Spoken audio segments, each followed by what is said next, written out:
This video is on wireless connection methods and receivers. Mobile devices are great thanks to wireless communication, but it still needs methods to connect and receive. This is made possible through technologies like Bluetooth or Wi-Fi.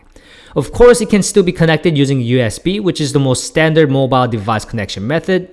It may be more secure than wireless communication, but you still need wireless capabilities, like when you drive and are using GPS.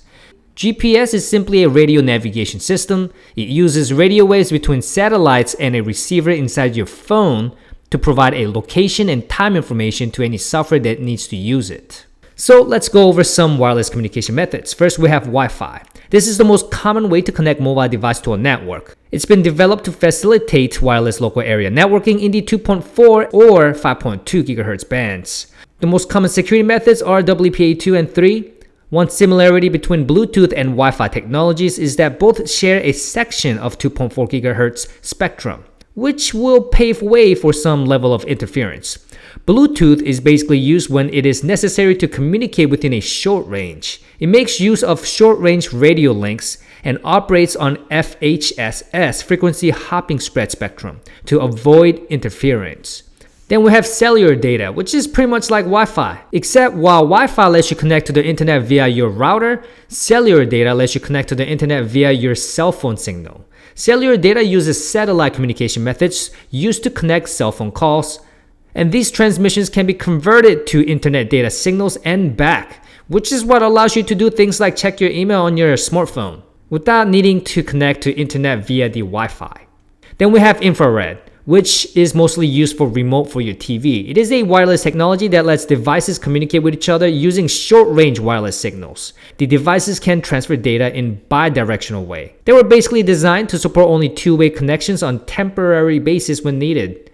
The frequency of infrared is just below red light. Good thing about infrared is that it assures physically secure data transfer, has a very low bit error rate, and line of sight wireless communication. Then we have NFC, Near Field Communication, which is a communication standard in many smartphones and other devices, and it aims to establish radio communication between devices over a distance of 4 cm or less by bringing them close to each other or by just touching them.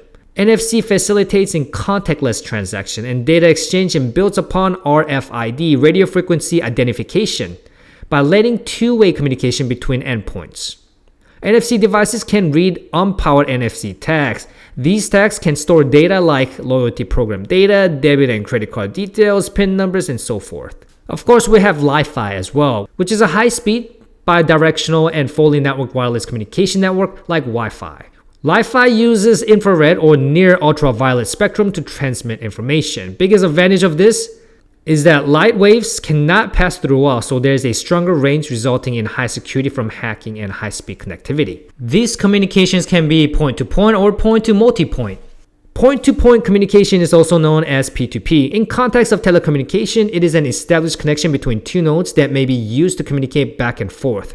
Multipoint communication is communication that occurs when a communication channel is shared not just between two devices or nodes, but between numerous devices or nodes. Point-to-point communication provides a better security and privacy because communication channel is not shared.